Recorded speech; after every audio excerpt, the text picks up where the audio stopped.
In East Africa, children like 9-month-old Akuzi are wasting away. When baby Akuzi wasn't thriving, her mother, Lakamani, knew why. When I was pregnant, I had nothing to eat, she explained. Lakamani became malnourished and unwell. You are hungry and then you get sick, she says. Unfortunately, Akuzi started life with 2 strikes against her, born to a malnourished mother and without a father to care for her. Because the region was exploding with malnutrition, supply could not keep up with demand. Akuzi was named for the wind that was blowing at the time of her birth. Now she faces a storm that will not abate until the world comes together to respond. To this day, Akuzi holds on by a strand to survive. This story was shared by worldvision.org. The story did not have a happy ending, but it does have an ending that we can change. World hunger can be stopped one small step at a time. World hunger is happening all around us. As world citizens working on making a positive impact, we should ask, who is it affecting? Where is it occurring? And what can be done to battle against it? What does being hungry mean? As told by mercycorps.org, being hungry means more than just missing a meal. It's a debilitating crisis that has more than 820 million people in its grip.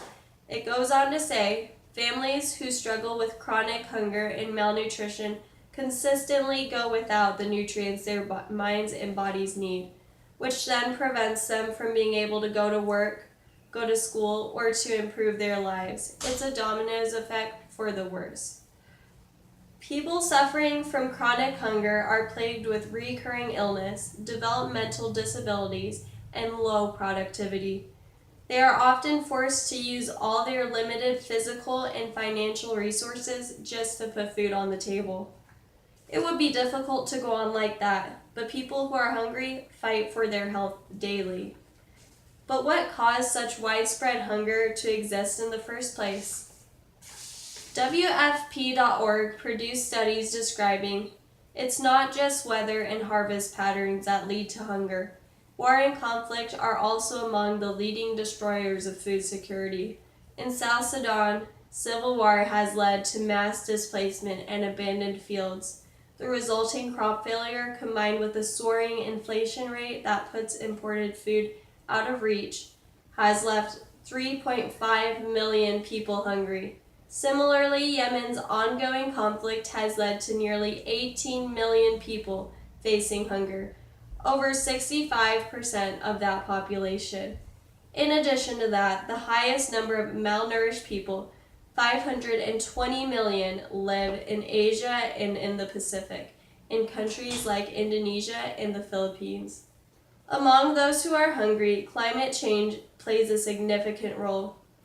When weather conditions are poor, it is difficult to impossible to harvest good crops. Other issues like gender inequality force women and children into lower status of importance. In regards to food, they are not getting it first. Next, it may come as a surprise, but a third of food produced around the world is never consumed, GoGoOnline.org says. Last but not least, policy stops people from getting what they need. It all sounds terrible and overwhelming, but there are ways to help. When we come together, we have power.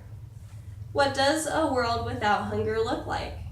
It looks like everyone having the nutritious meals they need to flourish. Churches, charities, food banks, and nonprofit organizations cannot get there alone.